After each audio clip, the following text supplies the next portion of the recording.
Three sisters, one mind, Zero filter. Welcome to our podcast. If you're new here, we're three sisters in Sydney who talk a lot, think deeply, laugh a lot, and argue even more. We are back, once again unpacking life and experiences. And today we are talking about something very close to our hearts, living abroad. Yes, so if you're driving, hope you enjoy this conversation. If you're sitting down, grab your cup of chai. Well, that's my comfort drink for today anyway. Our topic is migrants abroad or living abroad. But since we are of Indian origin, Yeah, today we're chatting about the funny moments, the awkward ones, and the beautiful parts of being Indians overseas. can I just start by asking, have you ever realized that when Indians move abroad, they somehow become more Indian than we were back home? Like suddenly we start explaining what's Diwali or Deepavali, some say. Of course. And some people I know start making butter chicken from scratch when they would have never done that in India. They will send their kids to Hindi classes, girls will learn how to do Kathak, and then some people start wearing more Indian clothes here than they ever did in India. And actually, most people in India don't wear as many Indian clothes as they do here. Yeah. Well, not only that, can I just say, when I came here, all my non-Indian friends, my Australian friends, they became really more Indian than I was in India. They all wanted to wear the Indian clothes to go to the Diwali functions. In India, remember how much we hated going to Diwali functions? Yes, and especially wearing the salwar kameez. and Kameez, everything. yeah. Saying that, I think we all have seen Zarnagar's, Yeah. snips or videos or TikToks. She really is embracing the whole Indian look and the bindi and everything. And good Yeah. for her. I don't think she'd, like in real life, I don't think that's her persona. I think it's a marketing thing, Yes. isn't it? Yes, it True. is. So that's good on one her. thing. It's one thing, surely. I have to agree, it is. So today we're talking about something that millions of people experience. What it's like living overseas for us Indians. And there are a lot of us out there. Apparently 30 million Indians living outside of India. Wow. Yes, it makes it like the biggest diaspora of migrants around the world. Yeah. And actually, when you grow up or if you live abroad outside of your home country, life actually becomes this very interesting mix of cultures. And you learn from all the cultures and subconsciously you pick up a lot of the good stuff or a lot of the different stuff that you see in different cultures. Yeah, and depends on who's talking or who you speak to, I suppose.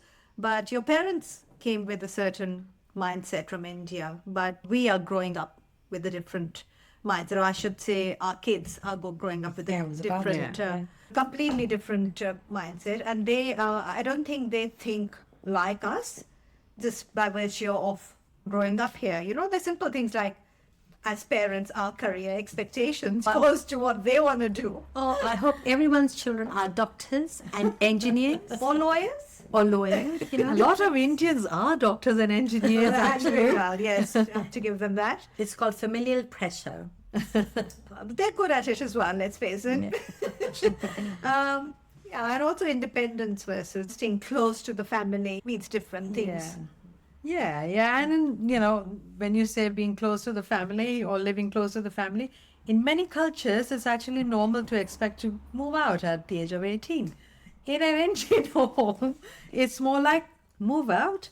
Why would you do that? The house has plenty of room. Why would you even think about that? And honestly speaking, I am guilty of that myself. Yeah. Oh, I have to agree. And I remember, I think the kids were little, and I once said to Pacha, I said, well, when the kids move out, and he just looked at me and he said, I want them to live with us forever. This is my husband who wasn't brought up in India. And the first sort of, well, how are you going to cook and do your laundry by yourself? Actually, laundry is one thing my children do, but cooking, I will still have to ask them, who's going to cook for you? Oh, gosh. Well, when we have friends visiting, parents always ask, I even ask you, what are you going to serve? Like, what are you cooking? Mummy always asks us, your friends are coming, what are you cooking? I said, True. Mummy, they're just coming for a drink or a coffee. But, in Indian families, Yeah. cooking or feeding guests big is, part. it's but not negotiable. Yeah, our mum is different though. I mean, she feeds strangers on the street. And the chemist and the nurse at the hospital And the doctor. I have delivered chickpea curry to, the chemists round the corner in the park. And our friends, not only her friends, but our friends. Like, it's just, And let's face it, they all love it, of course. yes. but, okay, no, jokes about, did anyone else develop two personalities? Not to mention different accents, but, but two personalities, one for her. But I know for myself, my accent automatically, subconsciously changes depending on whom I'm talking to. And I used to be really embarrassed by that. It was phony, blah, blah.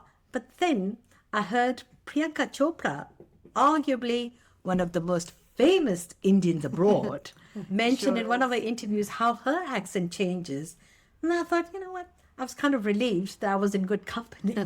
So, That's true. Personality, not so much really, but accent I have to agree. However, when I was in India last year with Neha and with our mum, we all spoke in the local Indian accent and in Hindi most of the time because, we are Indian and we went back home. But the locals said, not once or twice, but a lot of the times, they said that they could tell we were visiting from outside of India. And when we asked, we were surprised. So we asked how, and we said, how do you know we're not from India? And they said, oh, the sorries and the thank yous give it away. And they also said that you have a different way of talking in Hindi. So now, even like mom and the both of us, we didn't think we were doing anything that was non-Indian. Yeah. But clearly, we have probably adopted some of the ways that the rest of the world has, that we have traveled in or lived in. Yeah. And I don't know, but it doesn't. And we were even we were wearing, though, obviously we were loving being in the Indian outfit and sort of the whole get up, just because we were in places where, like traditional smaller towns. So, and we were loving it, but somehow, like you said, they seem to have sort of picked it up. But I don't know about personalities, like you said. But actually, may I just interrupt here? One thing stuck out for me. Both of you said all the sorries and the thank yous. Can I just say I have seen zero evidence of any of it. we are not sorry with you. Well, you should be sorry with sassiness every time we're sorry we included and what do we need to be thankful for again? Remind me. Oh my God, here we go. Sorry to interrupt, but honestly, that kind of. Oh, she's sorry to interrupt. Oh, it's okay, you're forgiven this one time. Polite. This one time. But like I was saying, without being interrupted one more time, that I don't know about two personalities, but certainly varied interests and cultures. I like to take the best of both worlds, frankly. And I also feel that it's quite important to assimilate and adapt. True. If you want to feel part of the country that you're calling your home, and I did, and I loved it, because when I did, like you started eating Vegemite with gusto. I still do. I love it. A lot of my friends don't think that it's they can't have it still, but I actually But like they it. can't be Australians then. Clearly not. but I think we can have a really nice mix. I know Indians who make a little India in their country of choice, whether be it over here or in the US, UK. I know a fair few people. Actually, let's face it, sorry to interrupt, but I think Indians make a little India everywhere where we go. That is true. Sometimes we even visit that little India when we are overseas, which is kind of hilarious, but that's how we roll. And in all honesty, it's not just Indians. Yeah. It's true of other nationalities too. Italians, Greeks, Chinese. That's true, actually. Japanese. Yeah, oh my God, I remember at school, I had drop-offs and things when the kids used to go to school. I was in awe of the Japanese group at primary school. All their children spoke Japanese fluently. Yeah. They ate the food. They brought their food, the same food to school. You know, it wasn't sandwiches. I mean, a lot of them anyway. And the mothers, hung around in one group, and maybe it was just the group that was at our school, but you know, they were quite cliquey, and they spoke the language, and they were all very dignified, and the kids would just slip in and out of Japanese and English yeah. with ease. And I thought that was amazing. Yeah, no, that's so true. I noticed that too, I must admit, at school when the girls were in primary school. And however, I think realized a bit late in the day that we didn't quite communicate as much as we should have in Hindi at home, both Pranav and I. And as a result, they're not fluent in the language. However, I have to thank the Indian cinema because we do watch plenty Bollywood movies, and the girls have learned a lot of the language along with a lot of singing and dancing, of course, thanks to they Bollywood. beautifully, my God, they're gorgeous. Well, it's fun. I mean, they have learned a fair bit of the language through the movies. So, yeah. I do feel guilty about not giving my children the gift of understanding Hindi, especially when I see some local friends' children so enmeshed in the Indian culture. I mean, I know some friends, their children grew up in Australia, went to local schools and what have you, and are really smart. They've gone on to work in really amazing corporate jobs, met Indian men, married those young Indian men who are also really lovely. And I think that was quite impressive considering, they were brought up in Australia. Yeah. And also, I think it was great having our parents around when the kids were growing up because, let's face it, they kept all the grandkids aware of the heritage and the culture and the stories that come with the whole religious festivities. So I think that helped. Sorry, go ahead. No, all I was going to say was, which is the reason why our children don't immediately think of butter chicken when we mention Indian food. I'm kind of proud of that. Actually, that's one thing that we missed out on. In a large way, my children and I were living in Singapore for the longest time. They were born there. So, no, my parents were not with us. But because we lived in Singapore for those many years, my children did grow up with a variety of nationalities. Yeah. Like several. Our friends were from, as you know, they were from across the world. And I spoke to the boys in Hindi at home. So they understand it fully. And now, actually, to my delight, they speak quite fluently too, and a lot, albeit with an accent. And the grammar is hilarious because the gender and all like that, they mix that up a few times. But they can, if they want to talk to me in Hindi on the phone, if there are people around, they can have a full conversation, which is fantastic. And I have to say, living in Singapore had a lot to do with that. Yeah. Yeah, true. I mean, there are different degrees of migrant behavior as well. For example, I was quite proud of the fact that we were very different and also liberal with my children compared to other Indian families we had come across over here. We did ask them to become doctors and engineers. Didn't you? No, sadly. Actually, with relief. And we let them follow their dream careers. We let them go out late with a late curfew. So, I thought, and I'm quite happy to pick them up late from wherever they were out. And we didn't make a big hoo-ha about things that, we suffered, or not suffered, but, we had to deal with growing up. So I thought we were so Australian in our thinking. However, one day my oldest son kind of burst my bubble when he said, "Mum, I know you think you're very easygoing, and you are compared to your upbringing, but I must say you're very strict compared to my friends' parents." Honestly, I was devastated.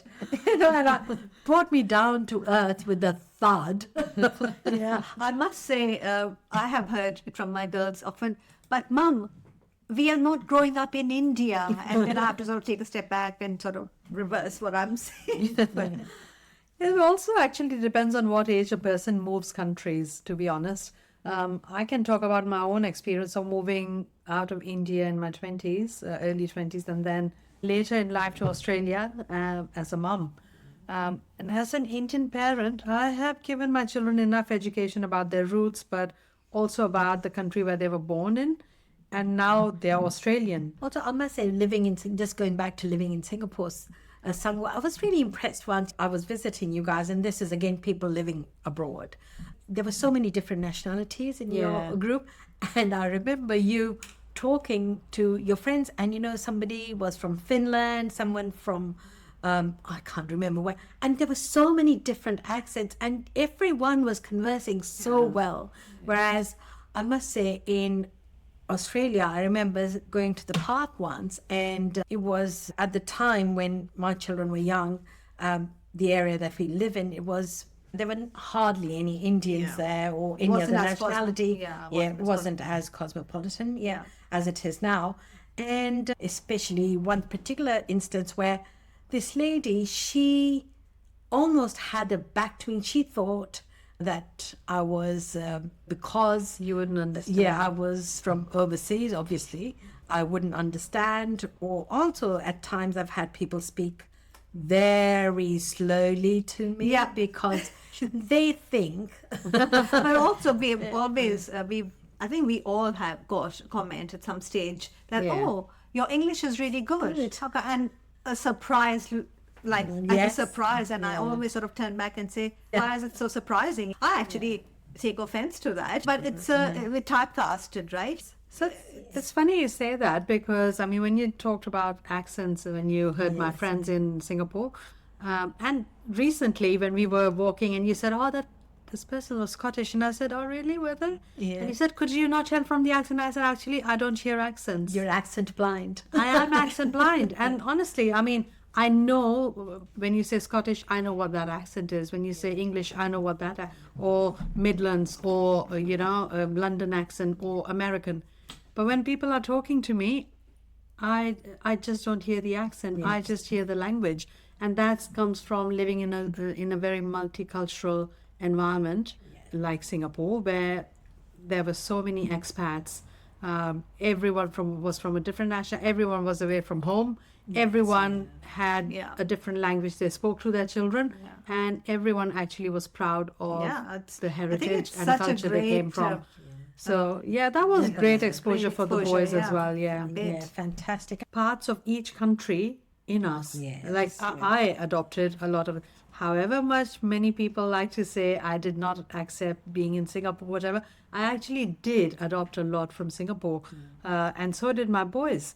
You know what? In today's world, I truly, truly believe in the concept of being a global citizen, where we get to travel and experience and live in many different countries, even if for a short while. And then we take parts from those travels and experiences to shape our personalities.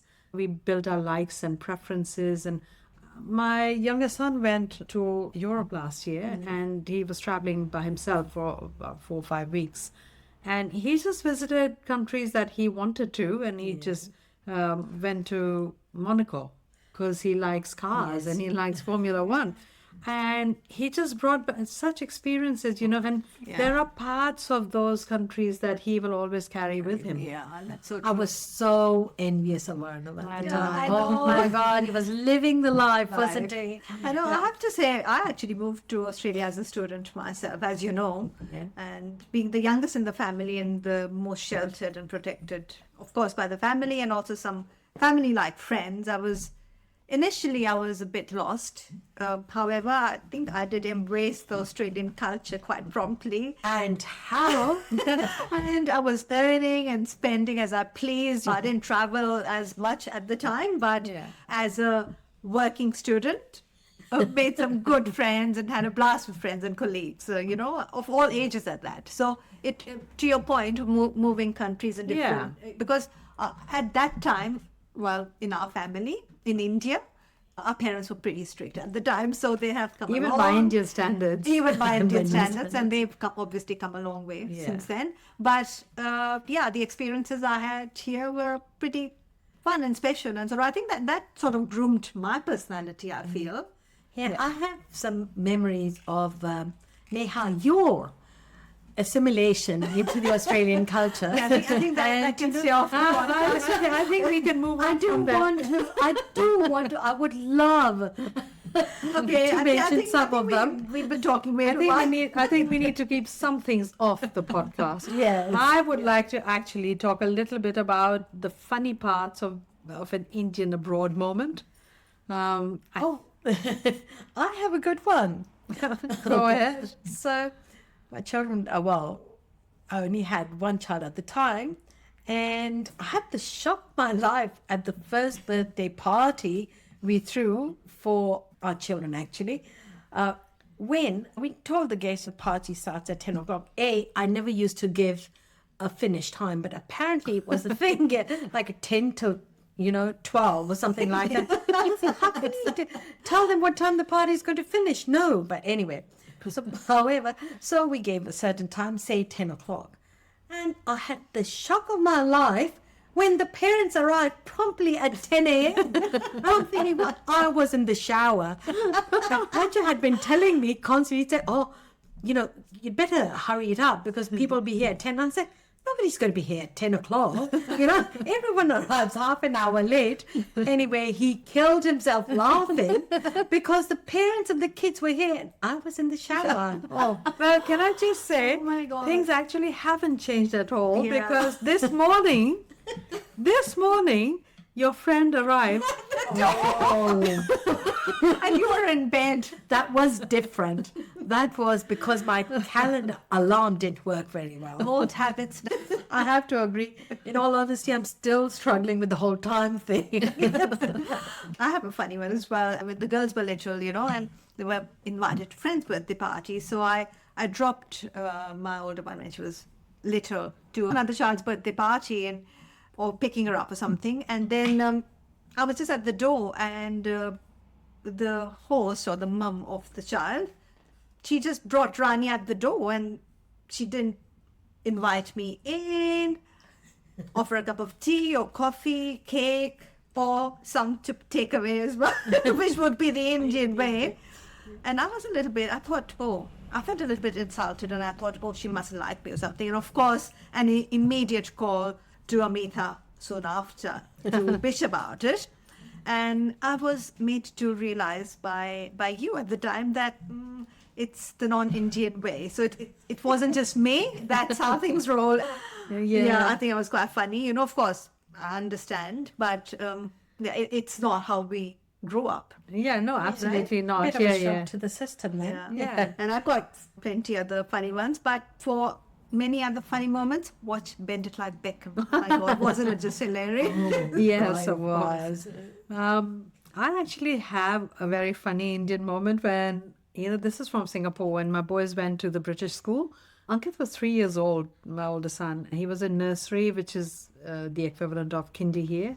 And I got a call from school. He was a bit under the weather, and I got a call from school, and the teacher was very confused and perplexed, and she said, he keeps saying something that I don't quite understand. He's trying to talk to me, and so I said, what is it that I was wondering why she can't understand him? And what she did, she put him on the phone, and what he was trying to say was he wants to do ulti. I just burst out laughing because ulti is the Hindi word to say he wanted to throw up. He was feeling sick. And that was the only word he knew because... That's how we said stuff at home. Yeah, exactly. And that was what he used to call it at home. And then obviously he didn't know it was in Hindi and the teacher had no idea what he meant. It was hilarious. But at least I was proud that he understood Hindi. Yeah, well done you. So I wanted to ask, what do you think are the best parts of living abroad? Why don't you go first, Amita? I love the fact that we have the best mix of being Indian in the Western world. I love the family closeness, limited celebrations, nothing over the top, and the freedom I find is the biggest thing afforded by living in Australia. We come from a small city where the main aim in my time, even for the very well-educated women, was to get married to a suitable person. Yeah. Okay? You were first in class, you were topper, but yeah, your marriage prospects were the big thing. Things have changed now, of course, but to me it was amazing to be able to come here, follow a career, and then also be able to go for a walk at midnight by yourself if you wanted to, and I felt safe. Whereas where we were brought up, it was unheard of. So I loved that. Yeah. To wrap up, in a nutshell, I love having the best of both worlds. Why wouldn't you want to be Indian? According to goodness graciously, everything comes from India, including the Queen. That's right. The Queen is Indian, or Queen was Indian. Yeah, so whether you grow up abroad, move countries, or are raising kids in a different culture, You're definitely not alone in navigating it. Thank you for listening to Three Wheels, One Direction. If this episode made you laugh or reminded you of your own family moments, share it with someone who moved countries or grew up abroad. And don't forget to follow us on Spotify, YouTube, or wherever you get your podcasts. Same channel. Same sisters. same chaos. See you next week.